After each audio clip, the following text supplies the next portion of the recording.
रात्रीचा तो शुक्रवार होता. मंदिराच्या अंगणात वारा सुसाट सुटला आणि घंटानाद न होता सुद्धा हृदय धडधडू लागलं. पुजारी दिवे लावून झाले, पण एक दिवा नेहमीप्रमाणे उजळला नाही. म्हणतात तो दिवा त्याच्यासाठी राखून ठेवतात जो दर शुक्रवारी दर्शनाला येतो आणि आजही येणारच. पण त्याचं नाव कोणालाच ठाऊक नाही.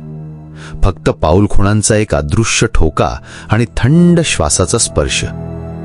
गावकऱ्यांनी मला सांगितलं, जर तुला खरंच पाहायचं असेल तर आरती संपण्याआधी दक्षिणेकडच्या छोट्या दरवाजातून आत जा, कारण तो कधीही मुख्य गाभाऱ्यातून येत नाही.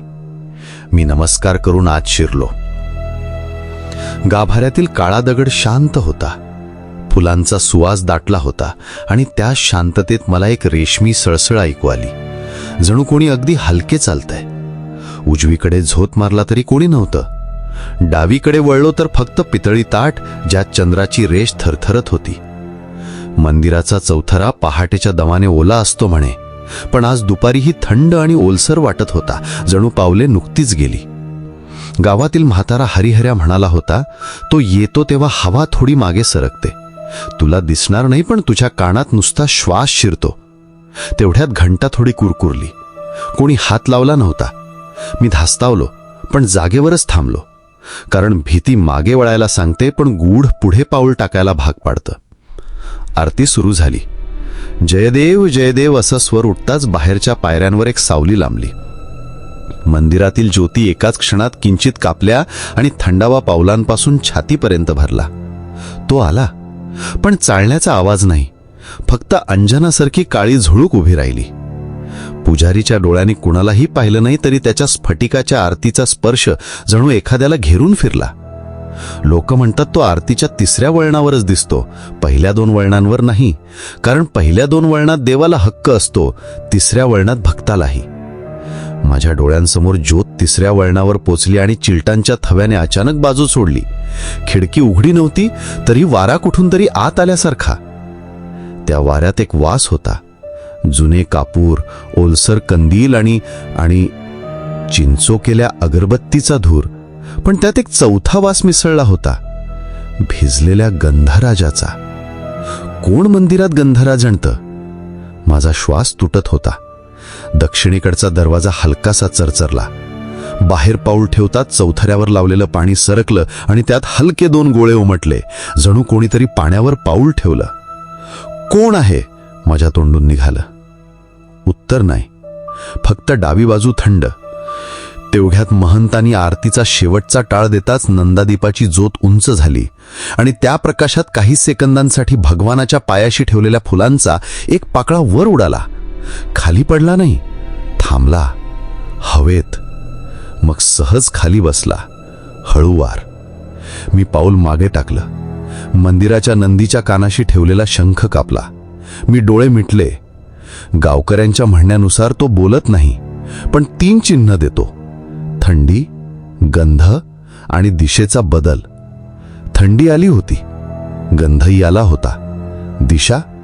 आरतीनंतर साऱ्यांचे पाय आपोआप मुख्य दाराकडे वळतात, पण मला वाटलं जणू काहीतरी मला पार मागच्या कौलारूकडे ओढतंय, जिथे जुना पिपळ आणि विटांच्या कपारीतील लाकडी पायरी आहेत. मी तिकडे गेलो.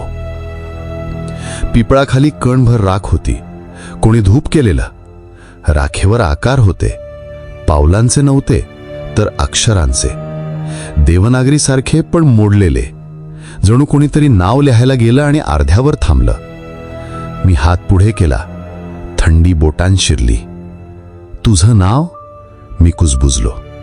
एक पातळ कुजबूज अंगावरून गेली, जणू कोणी हलकेच चालतंय, पण शब्द निघाले नाहीत.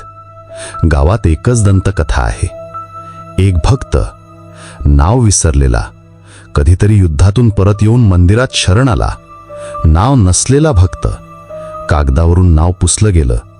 गावाने हुल दिली नाही आणि तो दर शुक्रवारी येतो, नाव शोधायला नाही तर नाव विसरू नयेत म्हणून.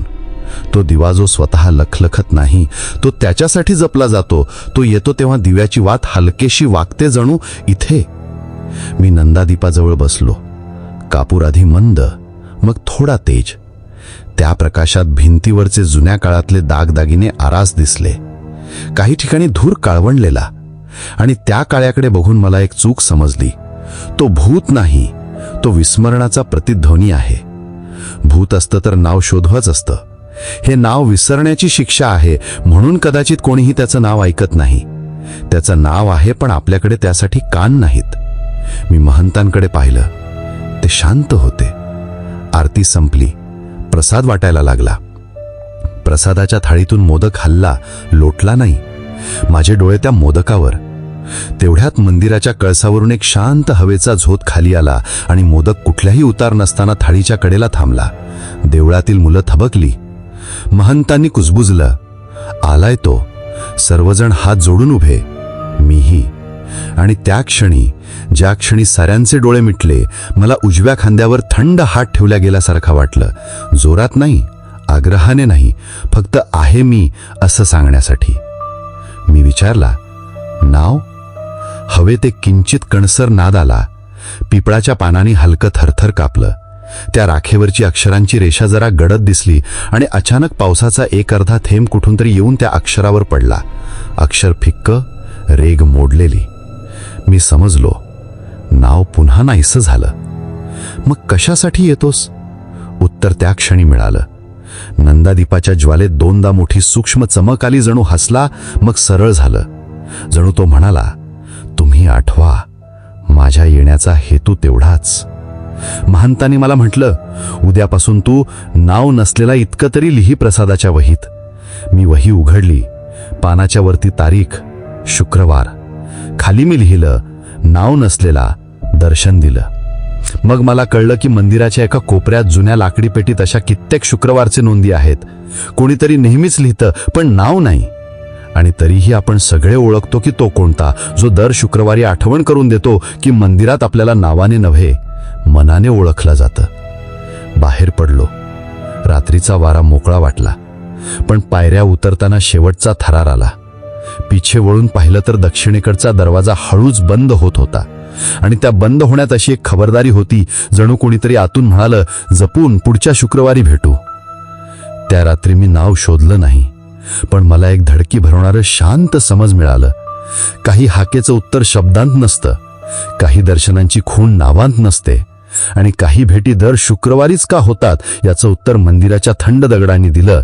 कारण माणूस आठवण विसरतो, पण विस्मरण तर 7 दिवसांनी परत येतं, स्वतःचं नाव घेऊन नाही, तर तुझ्या मनात एक थंड हात ठेवून. पुढच्या शुक्रवारी पुन्हा जाणार आहे. कदाचित पुन्हा नाव विचारणार आणि कदाचित पुन्हा उत्तर येणार नाही. पण त्या न आलेल्या उत्तरातही एक खात्री आहे, तो येतो, तो शांत करतो आणि निघून जाताना नंदादीप थोडासा वाकवून ठेवतो, जणू म्हणतो, मी आलो होतो. दर शुक्रवारी त्याच वेळी, त्याच दिव्याजवळ.